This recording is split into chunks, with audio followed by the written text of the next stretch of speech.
हाँ, शुरू किया जाए भाई। कल अपन लोग क्या पढ़ रहे थे, स्केलेटल सिस्टम में कैसे मसल कांटेक्ट होती है और कैसे मसल्स रिलैक्स होती है। ये क्वेश्चन कई बार पूछा गया है कि sliding theory of muscle contraction relaxation किसने दिया था। तो कल तुमको मैंने बताया था एएफ हक्सले और एचएफ हक्सले ने दिया था। किसने दिया था? एएफ हक्सले और एचएफ हक्सले ने दिया था।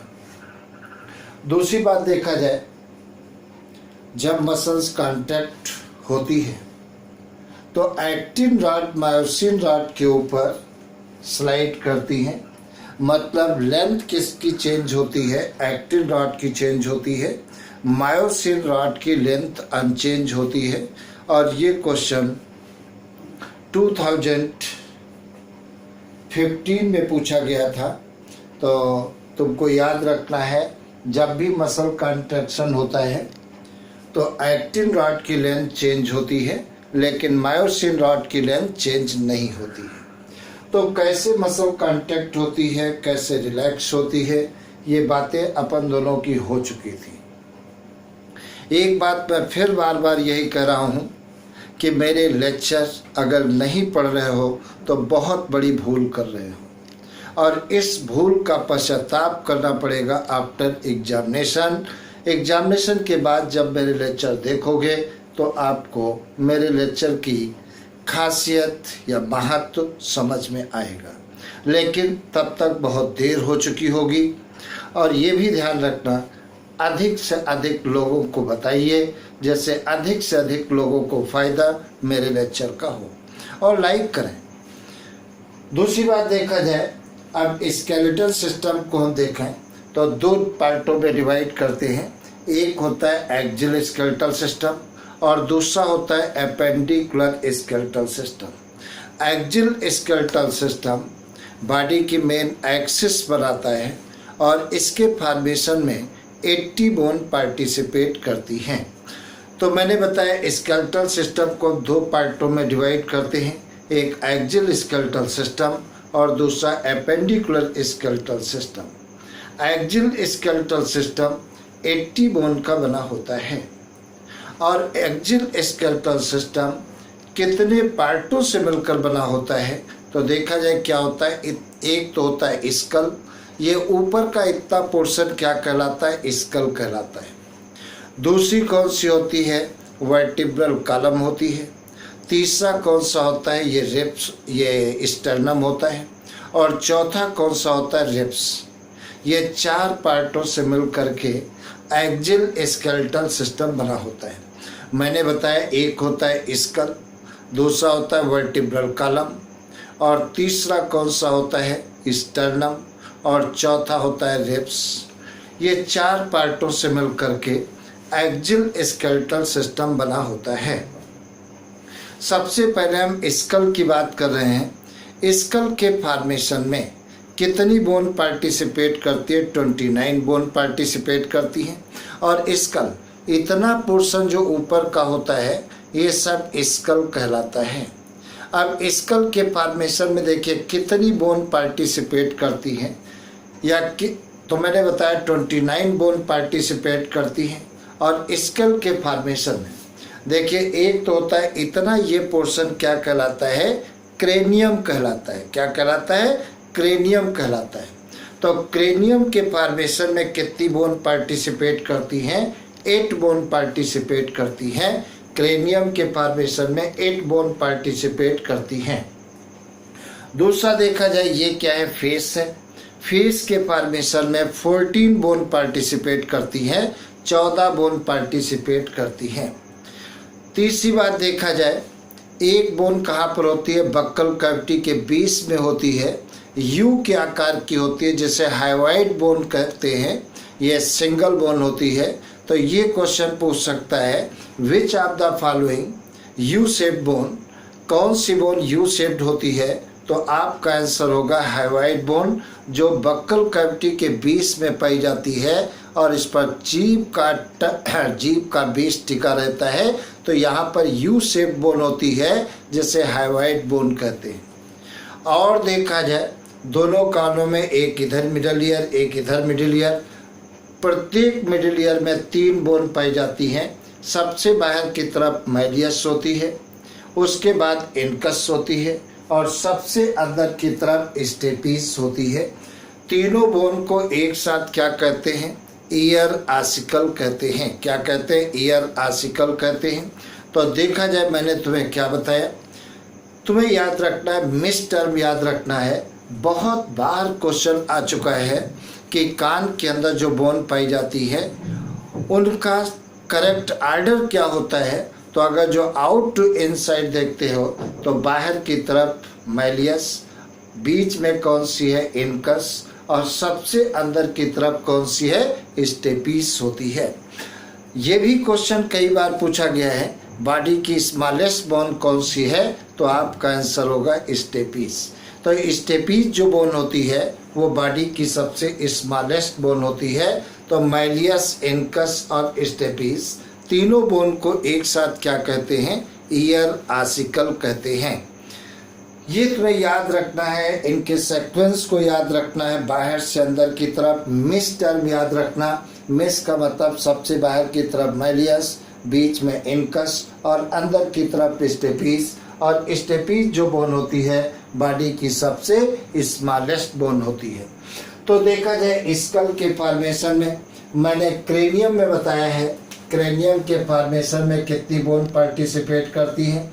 क्रेनियम के फॉर्मेशन में 8 बोन पार्टिसिपेट करती हैं। फेस के फॉर्मेशन में कितनी? 14 बोन पार्टिसिपेट करती हैं। प्रत्येक मिडिल ईयर में 3 बोन है, तो दोनों मिडिल ईयर में कितनी बोन हो जाएंगी? 6 हो जाएंगी। और एक कौन सी है? हाइवाइड बोन है। कौन सी है?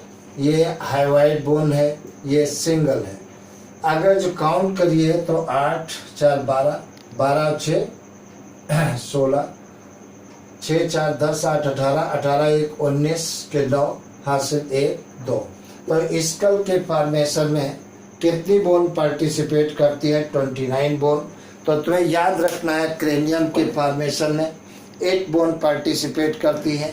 फेस के फॉर्मेशन में 14 बोन पार्टिसिपेट करती हैं। और मिडिल ईयर में, दोनों मिडिल ईयर में 6 बोन्स होती हैं। प्रत्येक मिडिल ईयर में 3 बोन होती हैं, मैलियस, इनकस, स्टेपिस। और स्टेपिस जो होती है बॉडी की सबसे स्मॉलेस्ट बोन होती है। और सिंगल जो बक्कल कैविटी में 20 में पाई जाती है, यू शेप्ड होती है। अगर काउंट करोगे, सब ऐड करोगे तो 29 आ जाती है। एक क्वेश्चन तुमको बहुत इम्पोर्टेंट बताने जा रहे हैं। अपनी स्कल के बेस में, जैसे सपोज करिए यहाँ पर ये पूरा सब स्कल है, एक उभार इधर मिलता है, एक उभार इधर मिलता है। दोनों उभारों के बीच में यहाँ पर एक खांच मिलती है, नली टाइप की मिलती है, गहरा गड्ढा। तो अगर जो 2 उभार पाए गए, एक इधर एक इधर, तब ऐसी स्कल को क्या कहते हैं? डाइकंडाइलिक स्कल कहते हैं। तो तुम्हें याद रखना है कि मैमल्स की स्कल और एम्फीबियंस की स्कल डाइकंडाइलिक होती है, क्योंकि 2 ऑक्सीपिटल कंडाइल पाए जाते हैं on the base of skull. लेकिन अगर जो अपन बर्ड्स की बात करें या रेप्टाइल्स की बात करें तो उसमें केवल एक ऑक्सीपिटल कंडाइल पाया जाता है, मतलब एक उभार पाया जाता है। अगर एक उभार पाया जाता है तो उसे क्या कहते हैं? मोनोकंडाइलिक स्कल कहते हैं। क्या कहेंगे? मोनोकंडाइलिक स्कल कहते हैं। तो ये दोनों पॉइंट पूछे जा चुके हैं। तो तुम्हें याद रखना है कि मैमल्स और एम्फीबियंस की स्कल कैसी होती है? डाइकंडाइलिक होती है। लेकिन रेप्टाइल्स और बर्ड्स की स्कल कैसी होती है? मोनोकंडाइलिक होती है। एक बार, बहुत बार क्वेश्चन ये भी पूछा गया है, स्कल के बेस में कौन सा पोर पाया जाता है? तो यहाँ पर एक पोर पाया जाता है जिसे क्या कहते हैं? फोरामेन मैग्नम एपर्चर कहते हैं। क्या कहते हैं? फोरामेन मैग्नम एपर्चर कहते हैं। और इसी एपर्चर से मेडुला ऑब्लांगाटा का पिछला सिरा बाहर निकल करके क्या बनाता है? स्पाइनल कार्ड बनाता है। क्या बनाता है? स्पाइनल कार्ड बनाता है। तो ये बातें याद रखना। अगली बात देखा जाए, हम अब वर्टिब्रल कॉलम के बारे में बात करने जा रहे हैं। वर्टिब्रल कॉलम के बारे में अगर बात करें, वर्टिब्रल कॉलम को ही क्या कहते हैं? बैकबोन कहते हैं। अगर जो हम अपन लोगों की बैकबोन देखें तो 26 छोटी छोटी बोन्स से मिलकर के बनी होती है। इस प्रकार से 26 छोटी छोटी बोन्स से मिलकर के बनी होती है। तो ये जैसे सपोज करिए, इस प्रकार से छोटी छोटी बोन्स होती है और इनका नंबर कितना होता है? 26 होता है। इस प्रकार से ये बोन मैंने बना दिया। इन बोन को क्या कहते हैं? वर्टिब्री कहते हैं। क्या कहते हैं? वर्टिब्री कहते हैं। तो इस प्रकार से हम 26 तो नहीं बना रहे हैं, समझाने के लिए कुछ वर्टिब्री बना रहे हैं। इस प्रकार से कितनी वर्टिब्री होती है? 26 वर्टिब्री होती है। इस प्रकार से 26 वर्टिब्री पाई जाती हैं। प्रत्येक वर्टिब्री के सेंटर में यहाँ पर क्या पाया जाता है? एक कैनाल पाई जाती है। जो कैनाल पाई जाती है उसे क्या कहते हैं? न्यूरल कैनाल कहते हैं। क्या कहेंगे? न्यूरल कैनाल कहते हैं। और इस न्यूरल कैनाल के अंदर स्पाइनल कार्ड लोकेटेड होती है। मैंने बताया है कि मेडुला ऑब्लांगाटा का पिछला सिरा क्या होता है? बाहर निकल करके फोरामेन मैग्नम एपर्चर से क्या बनाता है? स्पाइनल कार्ड बनाता है। सपोज करिए यहाँ पर ये फोरामेन मैग्नम एपर्चर है, मान लेते हैं ये फोरामेन मैग्नम एपर्चर है। तो इसको हमने कह दिया फोरामेन मैग्नम एपर्चर। ये फोरामेन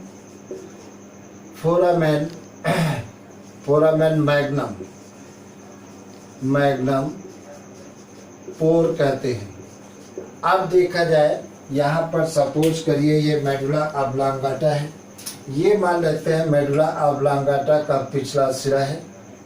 ये मेडुला ऑब्लांगाटा है और मेडुला ऑब्लांगाटा का पिछला सिरा यहाँ से बाहर निकल करके क्या बनाता है?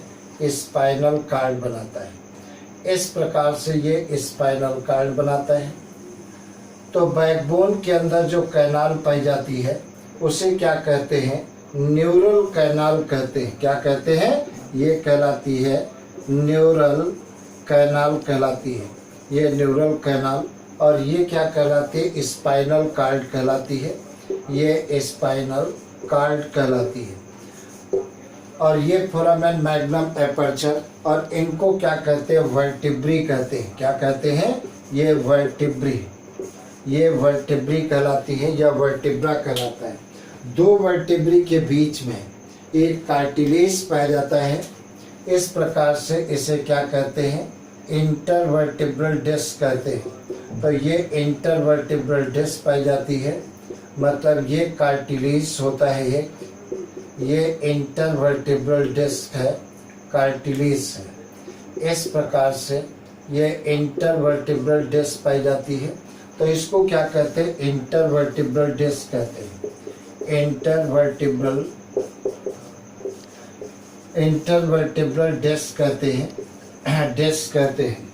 अब देखा जाए, जो फर्स्ट वर्टिब्री होती है इसको क्या कहते हैं? एटलस कहते हैं। फर्स्ट वर्टिब्री क्या कहलाती है? एटलस कहलाती है। ये एटलस कहलाती है। और सेकेंड वर्टिब्री को क्या कहते हैं? एक्सिस कहते हैं।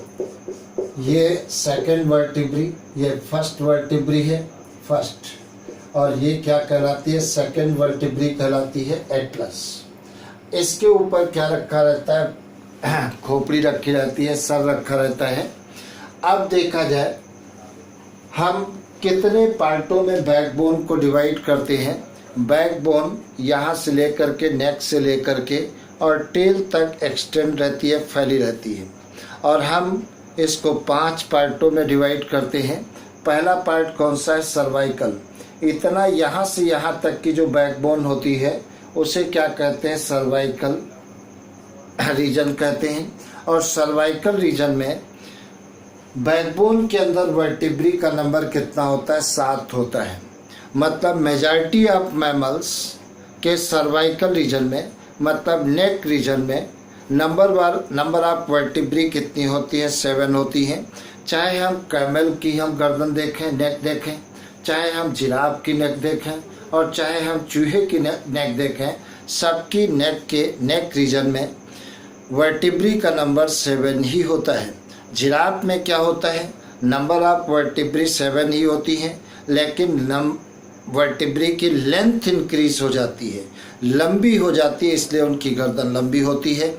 अगर रैट में हम देखें तो उसकी भी सर्वाइकल रीजन में नंबर ऑफ वर्टिब्री 7 ही होती हैं, लेकिन वर्टिब्री साइज में काफ़ी छोटी होती हैं। केवल कुछ सी काऊ और स्लोथ को छोड़ करके बाकी सारे मैमल्स के नेक रीजन में जो बैकबोन है वो 7 वर्टिब्री की बनी होती है। तो 7 वर्टिब्री का पाया जाना मेजॉरिटी ऑफ मैमल्स में एक कैरेक्टरिस्टिक फीचर होता है। दूसरा क्या होता है? इतना पोर्शन क्या होता है? थोरैक्स रीजन होता है। थोरैक्स रीजन में जो बैकबोन होती है उसमें नंबर ऑफ वर्टिब्री कितनी होती है? 12 होती है। तो देखा जाए लंबर रीजन में, सर्वाइकल रीजन में मैंने क्या बताया? 7 वर्टिब्री होती है और थोरैसिक रीजन में मैंने कितनी बताई? 12 वर्टिब्री मैंने बताया। तो थोरैक्स रीजन में जो बैकबोन होती है उसमें नंबर ऑफ वर्टिब्री कितनी होती है? 12 होती है। उसके बाद इतना पोर्शन क्या कहलाता है? लंबर रीजन कहलाता है। और लंबर रीजन में जो बैकबोन है उसमें नंबर ऑफ वर्टिब्री कितनी होती है? 5 होती है। ये नंबर ऑफ वर्टिब्री 5 होती हैं। तुम्हें याद रखना है लंबर रीजन की वर्टिब्री हैवीएस्ट और स्ट्रॉन्गेस्ट होती हैं। तो अगर कभी क्वेश्चन पूछ लिया जाए बैकबोन में कौन सी वर्टिब्री हैवीएस्ट और स्ट्रॉन्गेस्ट होती है, तो लंबर रीजन की वर्टिब्री हैवीएस्ट और स्ट्रॉन्गेस्ट होती है। उसके बाद में देखा जाए इतना पोर्शन क्या कहलाता है? सैक्रल रीजन कहलाता है। सैक्रल रीजन, ये सैक्रल रीजन में नंबर ऑफ वर्टिब्री कितनी होती है? अपन लोगों में 1 होती है और बच्चों में कितनी होती है? 5 होती हैं। अगर चाइल्ड की बात करें तो उसमें 5 होती हैं। एडल्ट में 5 फ्यूज हो जाती है, केवल 1 रह जाती है। दूसरी बात देखा जाए जो टेल रीजन होता है उसमें वर्टिब्री का नंबर कितना होता है? तो कॉसेक्स रीजन में देखा जाए तो कॉसेक्स रीजन में अगर देखते हैं तो 1 होती है। वैसे बच्चों में 4 होती है और चारों एडल्ट में क्या होता है? चारों फ्यूज होकर के 1 रह जाती है। तो एडल्ट का वर्टिब्रल फार्मूला क्या होता है? अगर मैन का वर्टिब्रल फार्मूला देखें तो मैन का वर्टिब्रल फार्मूला आप मैन देखते हैं तो ये वर्टिब्रल फार्मूला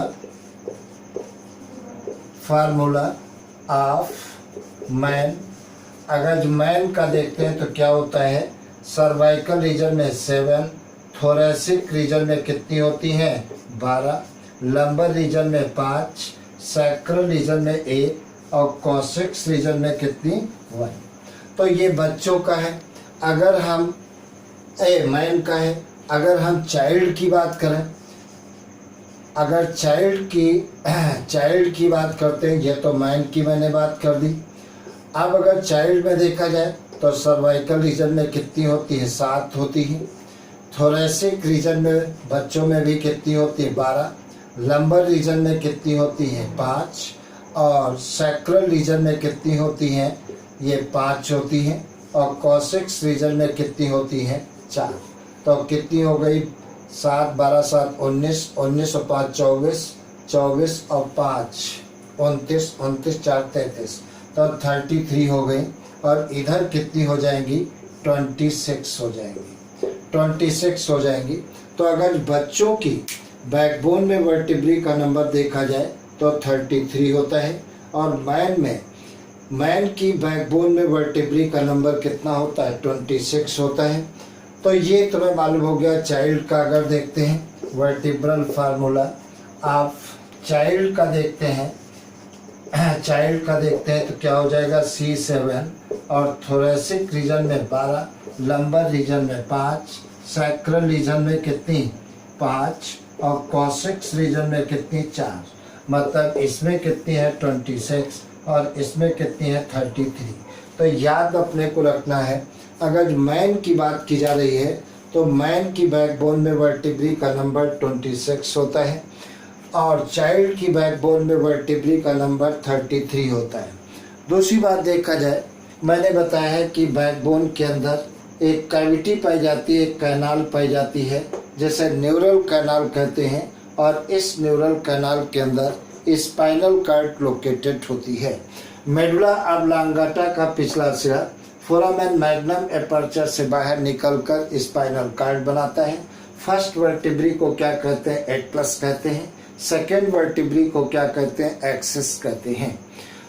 दूसरी बात देखा जाए तो ये वर्टिब्री है, दो वर्टिब्री के बीच में एक इंटरवर्टिब्रल डिस्क पाई जाती है और इंटरवर्टिब्रल डिस्क क्या काम करती है, दो वर्टिब्री के बीच के फ्रैक्शन को कम करती है, घर्षण को कम करती है। दूसरी बात देखा जाए, जैसे अपन मूव करते हैं या बैठे हैं तो वर्टिब्री के वेट के कारण इंटरवर्टिब्रल डिस्क जो होती है वो पिचकी रहती है, इसलिए बैकबोन की लंबाई क्या होती है, कम हो जाती है। लेकिन जब हम आराम करते हैं या डेथ हो जाती है तो इंटरवर्टिब्रल डिस्क के ऊपर कोई प्रेशर नहीं पड़ता है और ये फैल जाती है, एक्सपेंड हो जाती है, तब बैकबोन की लंबाई क्या होती है, बढ़ जाती है। और जब बैकबोन की लंबाई बढ़ जाएगी तो व्यक्ति की लंबाई बढ़ जाती है। यही कारण है कि किसी की मृत्यु हो जाती है या कोई व्यक्ति सोता है तो उसकी लेंथ आपको ज़्यादा लगती है, लेकिन जब वो एक्टिव स्टेज में रहता है, मूव करता है, तो उसकी लेंथ कम होती है, क्योंकि इंटरवर्टिब्रल डिस्क के ऊपर प्रेशर पड़ता है और इंटरवर्टिब्रल डिस्क जो होती है वो पिचक जाती है और जब पिचक जाती है तो बैकबोन की लेंथ क्या होगी, कम हो जाएगी, तो बॉडी की लेंथ क्या होगी, कम हो जाएगी। तो ये बात तुम्हारी समझ में आ गई होगी कि जब कोई व्यक्ति मूव करता है तो उसकी लंबाई कम क्यों लगती है, लेकिन जब वो आराम करता है या उसकी डेथ हो जाती है तो उसकी लंबाई क्यों बढ़ जाती है। तो ये वर्टिब्रल कॉलम की बात किया जो मेन एक्सिस बनाता है। दूसरी बात देखा जाए, सामने की तरफ यहाँ से लेकर के यहाँ तक स्टर्नम पाई जाती है। स्टर्नम सिंगल बोन होती है और फ्लैट बोन होती है। कैसी, सिंगल एंड फ्लैट बोन होती है। तो तुम्हें याद रखना है, क्वेश्चन पूछ सकते हैं कि बताइए स्टर्नम किस टाइप की बोन है, तो ये एक फ्लैट बोन है।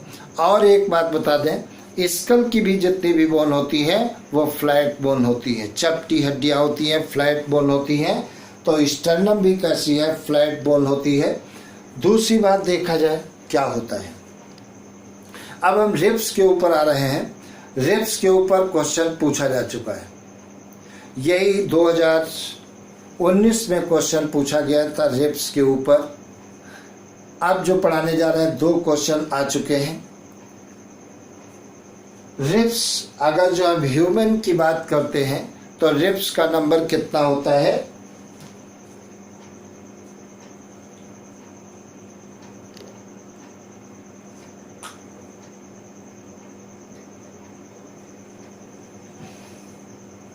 हाँ, अगर जो हम ह्यूमन की बात करें तो ह्यूमन में रिब्स का नंबर कितना होता है, 12 पेयर होता है। चाहे हम 12 पेयर कहें चाहे 24, कभी कभी कंफ्यूज करने के लिए दे देते हैं। मनुष्य में नंबर ऑफ, ह्यूमन में नंबर ऑफ रिब्स कितनी है, 12 दे देंगे, 12 पेयर दे देंगे, तो 12 पेयर होती है, 12 नहीं, या 24 कहिए। अब इन रिब्स, ये रिब्स थोरेक्स रीजन में मैंने बताया कितनी वर्टिब्री है, 12। थोरेक्स रीजन की प्रत्येक वर्टिब्री से 1 पेयर रिब्स निकलती है। कितने, 1 पेयर रिब्स निकलती हैं। तो एक वर्टिब्री से 1 पेयर रिब्स निकलती है और ये यहाँ से निकलने के बाद 1 से 7 नंबर की जो रिब्स होती हैं वो डायरेक्ट किससे अटैच हो जाती है, स्टर्नम से अटैच हो जाती हैं। तो 1 से 7 नंबर की रिब्स को क्या कहते हैं, ट्रू रिब्स कहते हैं। क्या कहते हैं, ट्रू रिब्स कहते हैं। दूसरी बात देखा जाए, अब यही जो बताने जा रहे हैं यही क्वेश्चन 2019 में पूछा गया था। 8वें, 9वें और 10वें नंबर की जो रिब्स होती है उसे क्या कहते हैं, उसे क्या कहते हैं, फॉल्स रिब कहते हैं। क्या कहते हैं, फॉल्स रिब कहते हैं, या वर्टिब्रो कार्डियल मसल्स कहते हैं। तो फॉल्स रिब क्यों कहलाती है, क्योंकि 8वें 9वें और 10वें नंबर की जो रिब्स होती है वो स्टर्नम से नहीं जुड़ी होती है, बल्कि 7वें नंबर की रिब्स से जुड़ी होती है। तो तुम्हें याद रखना है, 1 से लेकर के 7वें नंबर की रिब्स को क्या कहते हैं, ट्रू रिब्स कहते हैं। क्यों ट्रू रिब्स कहते हैं, क्योंकि थोरैसिक वर्टिब्री से निकलने के बाद डायरेक्ट स्टर्नम से अटैच होती हैं। लेकिन 8वें 9वें और 10वें नंबर की रिब्स क्या कहलाती है, फॉल्स रिब्स कहलाती हैं। क्यों फॉल्स रिब्स कहलाती है, क्योंकि स्टर्नम से नहीं अटैच होती है, डायरेक्ट किससे अटैच होती है, 7वें नंबर की रिब्स से अटैच होती है। 11वें और 12वें नंबर की जो रिब्स होती है उसे क्या कहते हैं, फ्लोटिंग रिब्स कहते हैं, क्योंकि थोरैसिक वर्टिब्री से निकलने के बाद ये किसी से भी अटैच नहीं होती है, ऐसे पाई जाती है। और ये काम क्या करती है, किडनी का प्रोटेक्शन करती है। तो 11वें और 12वें नंबर की रिब्स को क्या कहते हैं, फ्लोटिंग रिब्स कहते हैं। 1 से 7 नंबर की रिब्स को क्या कहते हैं, ट्रू रिब्स कहते हैं। 8वें 9वें और 10वें नंबर की रिब्स को क्या कहते हैं, फॉल्स रिब्स कहते हैं। तो आज यहीं हम रोक रहे हैं क्लास, अगली क्लास में आगे की चर्चा करेंगे।